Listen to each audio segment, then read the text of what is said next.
नमस्कार, मैं हितेन चौहान और हम मौजूद हैं लांजी विधानसभा क्षेत्र में।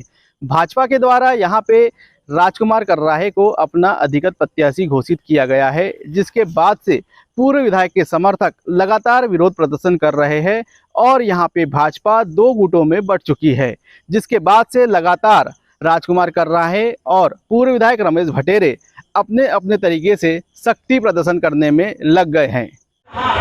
तो हमारे राजी को भी एक छोटी सी आपसे बस दरख्वास्त है कि रमेश भैया को इस बार अगर आप टिकट दे देते तो क्या गुनाह होता था। आज आपने टोपी वाले को टिकट देकर माता की माता की रमेश भटेरे टोपी वाला देखिए, मैं 17 अगस्त से इस बात को मैं कह रहा हूँ कि कार्यकर्ता ही पार्टी है और पार्टी ही कार्यकर्ता है। कोई निर्णय मेरा व्यक्तिगत निर्णय नहीं है। जो निर्णय कार्यकर्ता का होगा वो रमेश का निर्णय होगा। अगर कार्यकर्ता चाहते हैं कि आप निर्दलीय चुनाव लड़े तो फिर आप क्या देखिए, अभी तो मुझे माननी चाहे हमारे प्रदेश नेतृत्व ने हो या जिन लोगों से भी मैंने इस 1-1.25 महीने के दौरान मुलाकात किया हूँ, मुझे सबने आश्वस्त किया हुआ है। मैंने सबके पास सारी लांजी की वस्तु स्थिति को रखा है, लांजी के सारे समीकरणों को मैंने रखा है। जब चीज़ें हमारे प्रदेश नेतृत्व को भी जब सारी बातें समझ आ रही है तो सबने मुझे आश्वस्त किया है कि रमेश तुम्हारे साथ अच्छा होगा, और इसलिए मुझे पूर्ण उम्मीद है कि लांजी विधानसभा की टिकट पर प्रदेश नेतृत्व हो चाहे केंद्रीय नेतृत्व हो एक बार पुनर्विचार करेगा और भाजपा के किसी ईमानदार व्यक्ति को, जिसे कार्यकर्ता चाहता है, पार्टी उसे अपना उम्मीदवार बनाएगी। जिला अध्यक्ष रहे हैं हमारे रमेश भटेरे जी, और उन्हें जोड़ा था, उन्हें पदों में नियुक्त किया था। तो हो सकता है उनके प्रति उनकी कुछ भावनाएं हो सकती है, लेकिन मैं मान सकता हूं कि लगभग 95% जो लोग हैं वो मेरे साथ जुड़े हुए हैं। जनता के बीच में बहुत अच्छा मैसेज है, तो उसका पूरा लाभ मिलेगा और जनता रिस्पांस दे रही है।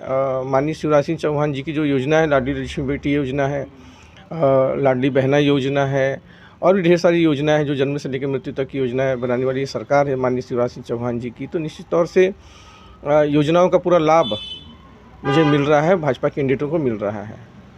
एक बड़ा तबका नाराज है कार्यकर्ता, अगर जैसे उनका मांग है कि जो पार्टी ने निर्णय लिया वो बदला जाए, अगर निर्णय नहीं बदलता है, आप ही प्रत्याशी रहते हैं, जब प्रत्याशी तो आप कैसे मनाएंगे, क्योंकि उनको जो रूट है उनको मनाना भी जरूरी है, नहीं बड़ा अंतर डाल सकते हैं। हाँ, नहीं, उनका भी कहना ये है कि कुछ समय तक के वो लगभग कुछ कार्यकर्ताओं ने मुझसे बात हुई है, तो उन्होंने कहा है कि कुछ समय तक के हम इंतजार करेंगे, नहीं तो सब पार्टी लाइन में आएंगे, पार्टी कार्यक्रमों में हिस्सा लेंगे, और पार्टियां भी उन्हें जवाबदारी दे रही है और मैं भी उन कार्यक्रमों में जा रहा हूं।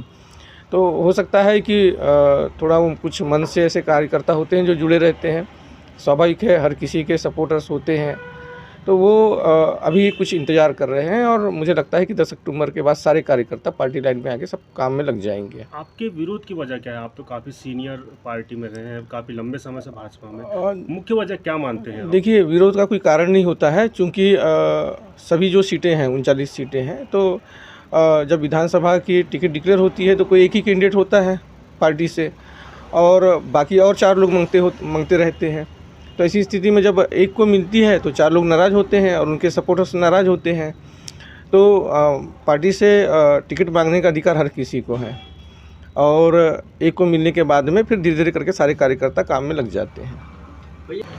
क्या कहेंगे इस बारे में? हाँ, उसको 2 गुट में नहीं कहना चाहिए। वो भी भटेरे जी का ऐसा है कि अपनी नाराज़गी दिखाना जायज़ है, मगर क्या है कि जो कर्राहे जी है ये भी पार्टी में रह चुके हैं और पार्टी के लिए अच्छा काम किए हैं, तो सभी हर किसी इंसान को मौका देना चाहिए।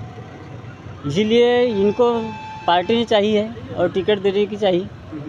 इसीलिए हमको खुशी है कि हम बीजेपी के कार्यकर्ता हैं और बीजेपी में रह चुके। आज के कम से कम उम्र मेरी कम से कम 40 साल की हो गई है। 40 साल की उम्र में हम बीजेपी को चाहें आज तक, तो इसमें कोई दो मत वाली बात ही नहीं है। आप एक चीज़ बताइए, आप भविष्य में जब चुनाव होंगे तो आप सिंबल देख के वोट देंगे कि प्रत्याशी देख के वोट देंगे? सिंबल नहीं, हम पार्टी के लोगों को ही वोट देंगे ना। अच्छा, बीजेपी जो भी खड़ा हो, पार्टी से जुड़े हुए तो हम पार्टी को ही देख के वोट देंगे, भले कोई भी इंसान कोई भी खड़ा हो। हाँ, मगर पार्टी हमारे लिए मायना रखती है। मतलब बीजेपी से जो भी खड़ा होगा आप उनको वोट देंगे? वोट देगी। मैं आपको एक चीज़ तो ये बता दूं कि जो भारतीय जनता पार्टी की ओर से टिकट दिया गया है हाईकमान के द्वारा, उससे कार्यकर्ता तो नाराज़ हैं ही हैं, और मतदाता का मूड क्या होगा भविष्य बताएगा, कार्यकर्ताओं का मूड क्या होगा भविष्य बताएगा। क्योंकि हम उसको भूल माने या क्या कहें, कुछ समझने के परे है वो।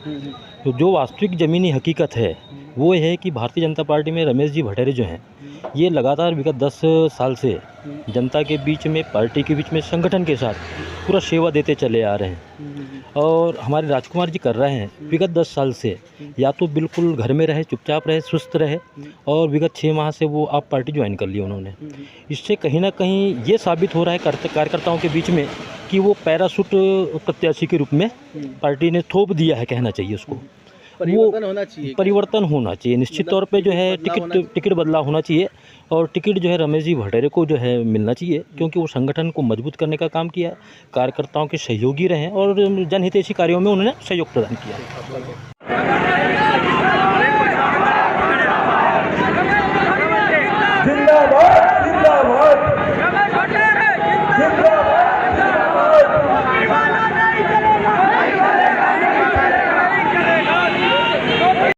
सुश्री हिना कांवरे 10 सालों से यहाँ पे विधायक है। ऐसे में भाजपा के अंदर टिकट वितरण को लेकर लगातार विरोध प्रदर्शन होना कहीं ना कहीं पार्टी के लिए घातक साबित हो सकता है। Hiten Chauhan, IBC 24 news, Balaghat.